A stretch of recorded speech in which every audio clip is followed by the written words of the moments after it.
তোমরা কি রাষ্ট্রবিজ্ঞান বিষয় নিয়ে পড়াশোনা শুরু করেছো? তোমাদের কি 11-এ রাষ্ট্রবিজ্ঞান বিষয়টি রয়েছে? তাহলে তোমাদের কাছে এই আলোচনাটি খুবই উপকারী হতে চলেছে। তোমাদের মনে মনে অনেক প্রশ্ন হয় যে এই রাষ্ট্রবিজ্ঞান বিষয়টি খুবই জটিল। রাষ্ট্রবিজ্ঞান বিষয়টি কেন পড়বো? রাষ্ট্রবিজ্ঞান বিষয়টি পড়লে কি ভালো হবে? এমন মনের মধ্যে অনেক প্রশ্ন ঘোরাফেরা করে। তারই তারই একটা যথাযথ উত্তর যদি তোমাদের দিতে পারি।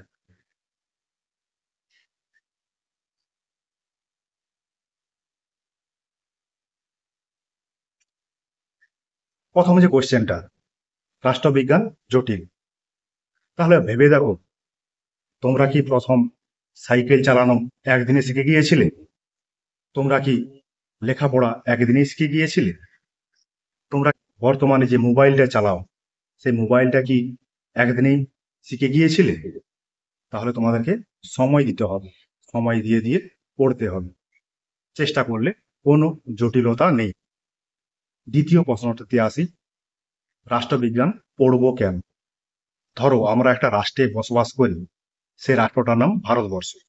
সেই রাষ্ট্রটা সেই রাষ্ট্রটা কোথা থেকে এলো বা রাষ্ট্রের উৎপত্তি কোথায়, এই সম্পর্কে আমরা জানতে পারব। রাষ্ট্রের অভ্যন্তরে যে সরকার আছে, সরকার কিভাবে গঠিত হয়, সেখানে যে আইনসভা আছে, আইনসভার গঠন কেমন, রাজ্যের সঙ্গে কেন্দ্রের সম্পর্ক কেমন, রাজ্যে যে পঞ্চায়েত নির্বাচন হয় সেটা কেমন ধরনের নির্বাচন।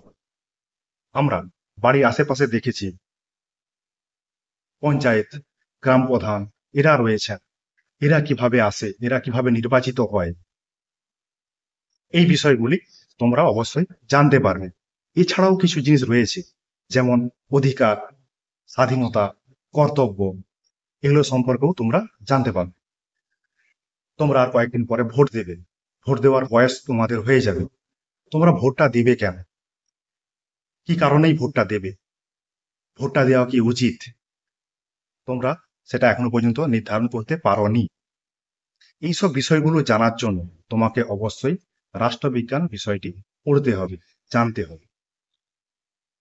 এইবারে আসি, রাষ্ট্রবিজ্ঞান বিষয়টি পড়ে লাভ কি? তুমি সন্ত্রাসবাদকে সাপোর্ট করেছো, তাহলে তোমার রাষ্ট্রবিজ্ঞান পড়ে লাভ নেই। ধর্মের নামে রাজনীতিকে তুমি সাপোর্ট করছো বা সমর্থন করছো, সেখানেও তোমার রাষ্ট্রবিজ্ঞান বিষয়টি পড়ে কোনো লাভ নেই। মাংস ভাত খাচ্ছ, 500 টাকা নিচ্ছ, দেওয়ার পর ভোট দিচ্ছ, তাহলে তোমার রাষ্ট্রবিজ্ঞান পড়ে কোনো লাভ নেই। সেটা কিন্তু তোমার নিজের পায়েই তুমি নিজে কুড়াল মারছো। তুমি একদিনের আনন্দতে 5 বছরের জন্য কাউকে গদিতে বসাবে, এটা কিন্তু তোমার মূর্খামি। এই জন্য রাষ্ট্রবিজ্ঞান পড়ে কোনো লাভ নেই। বহুজাতিক সংস্থাকে জায়গা বিক্রি করার জন্য রাতের বেলায় দোকানপাটে আগুন লাগিয়ে দেওয়া, এতে তুমি যদি সমর্থন করো, সেখানে কিন্তু রাষ্ট্রবিজ্ঞান পড়ে লাভ নেই। তুমি যদি মন্দির মসজিদকে আলাদা করছো, সেখানেও তোমার রাষ্ট্রবিজ্ঞান পড়ে লাভ নেই। যখন তুমি ভাববে এই আছে, ভালো আছে, যা হচ্ছে হোক, তাতে আমার লাভ কি, এইসব বিষয় মনে পড়লে তোমার রাষ্ট্রবিজ্ঞান বিষয়টি পড়ে কোনো লাভ নেই। আশা করছি তোমরা বিষয়টা বুঝতে পেরেছো।